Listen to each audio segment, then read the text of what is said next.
Hi everybody, I wanted to wish you all a happy International Women's Day. When you guys will be seeing this, it will be Friday, but Monday, March 8th is International Women's Day, and we celebrate the women who have come before us to fight for women's rights and women's liberation. And today I wanted to share with you all the women that have inspired my artwork, or at least a big part of a series that I did, the first series that I did out of college, which was for the Jahuay, the harvest ritual song of the indigenous people of the Chimborazo province. And the role that they played was so different to anything that I expected, because like many other Latin American countries, Ecuador is a very misogynist society, and I didn't expect to see so much at play. They did the same labor, the same intensity, the same responsibilities, and sometimes even more, because if they had their kids with them,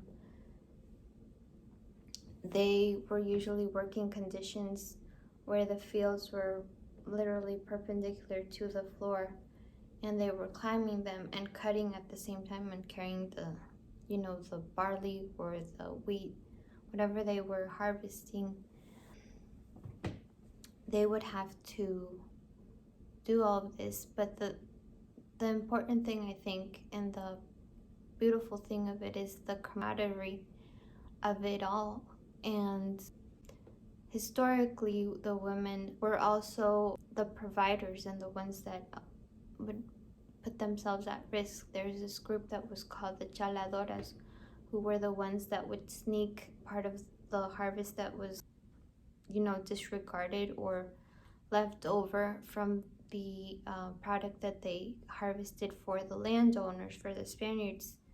They would sneak a little bit of that barley or wheat so that they could feed their family and the community, because many times they weren't given enough pay or any pay, and they still had to feed their children. And where would they, get food if it wasn't the place where they were actually putting the work in, that excess, product to be able to feed their family, often risking getting caught and getting, some type of punishment for it. So there was the Chaladores, and then there were the women who played a role in the revolt against the Spaniards. One of those women was, and is still renowned and still remembered through the Jahuay songs, is Doña Lorenza. Doña Lorenza was a cacique. Cacique means that they were the ones that would collect the taxes from the indigenous for the Spaniards. Whatever they were asking for, they were the ones that would act as an intermediate person with the communities. For that, they were also given a special pew in the church, and they were also allowed to bear arms. Usually these roles were filled by men, but in the Chimborazo community, there's records that they were also played by women sometimes. Doña Lorenza, and the title Tonya was also a title of stature within the communities, because Doñas were usually the wives of the Spaniard landowners, so she was regarded as an important person in the community. But what they didn't expect was her to revolt. The indigenous people revolt against the Spaniards, and she is known to have killed some of the landowners by gouging their eyes out.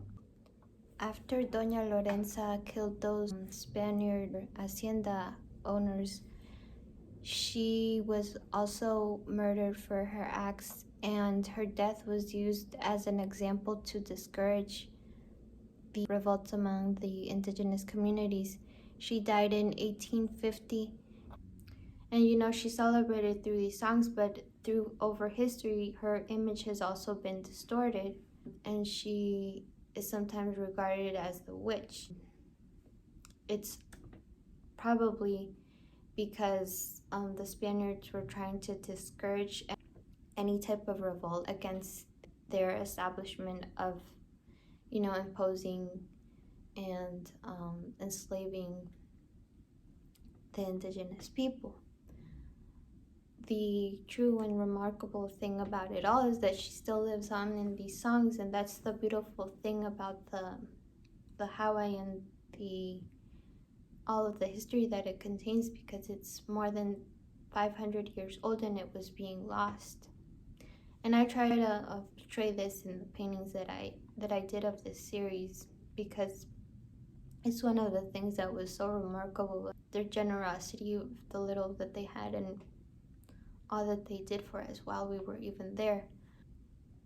And I saw the conditions that they worked. And the story that I'm sharing and the research behind it is something that my dad provided. He's a historian, like I've said before, a historian and musicologist, and he was the main person in the project where I worked as a photographer.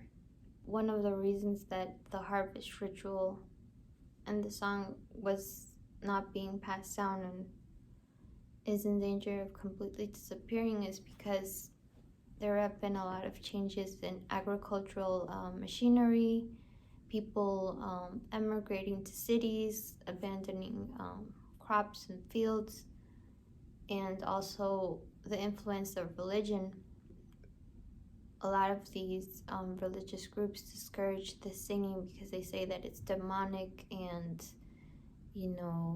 just not acceptable. But really, it silences the voices and the history of these people and their culture. And I hope it is preserved. There have been a lot of talk with the government to make a museum and stuff, but a lot of it has been abandoned by the government because it still doesn't give enough importance to the indigenous people in the country and the preservation of their history.